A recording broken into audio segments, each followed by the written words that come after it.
Hello students, welcome. Welcome to MGM Education. This is CHSC History. History रे गोटे महत्वपूर्ण विषय देखिबा से होची गांधी इरविन चुक्ति। अच्छा पिला माने तमे समस्ते आईन मान्य आंदोलन विषय जानथिबो आर अन्य नाम भी अछि लवण सत्याग्रह बोली मन रखतो। अच्छा एठी हमरो 1930 रे ए आंदोलन हेतिला राइट। एठारे महात्मा गांधी नेतृत्व रे आंदोलन आरंभ होइतिला अहिंसा माध्यम रे सरकार को विरोध करथिले। सो एटी दांडी मार्च ओडिसा रे हेले इंचुड़ी मार्च बोल दुईटा घटना अछि।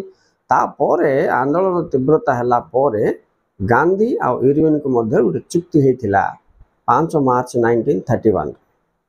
एटा को कोन कहा जाउछि गांधी इरविन चुक्ति बोली कहा जाउछि।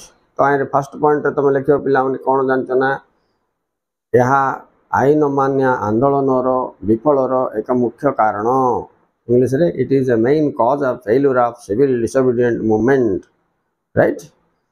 Here what happened, आंदोलन को रद्द करिया पाई ब्रिटिश सरकार कांग्रेस को नियंत्रण देला जे तुम आसो आमे कोन चर्चा करके आमे आईन माने आंदोलन को जिनते हेले मध्य गोटे नेगोशिएशन करिवा बोले कांग्रेस प्रथम गोल टेबल बैठक के जीवेनी द्वितीय गोल टेबल बैठक महात्मा गांधी को पठैथिबे।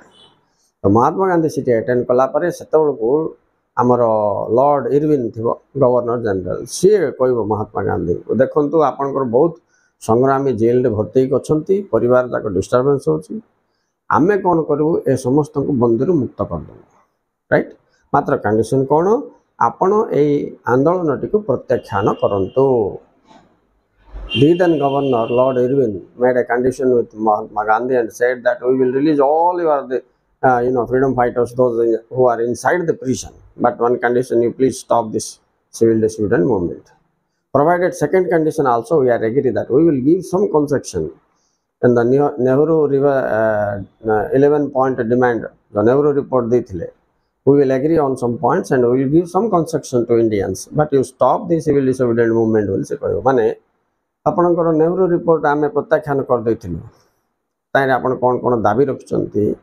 अच्छा से दाबी गुडी को मध्ये आमे केते कांसरे मानि नबो मात्र कंडीशन कोन आपण ए ये रे संत करंतु जे एटा को गांधी इरविन पैक्ट को आजिवो आ माध्यम रे आंदोलन रद्द करंतु। तो एथि पई एटा गांधी और तत्कालीन गवर्नर लॉर्ड इरविन मध्य रे स्वाक्षर होइतिला यार शर्त गुडा को तुमको कहली पिला आपरे हमर आईन मान्य आंदोलन प्रत्याख्यान होइतिला बंद हो जाइतिला। Okay students, thank you very much for watching.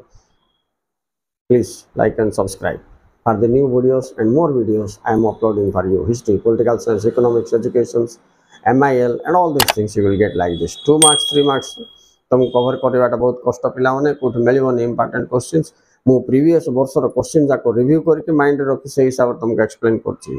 Etah sure short question गुडी को जोड़ा तुम पई very important and useful. Okay students, bye.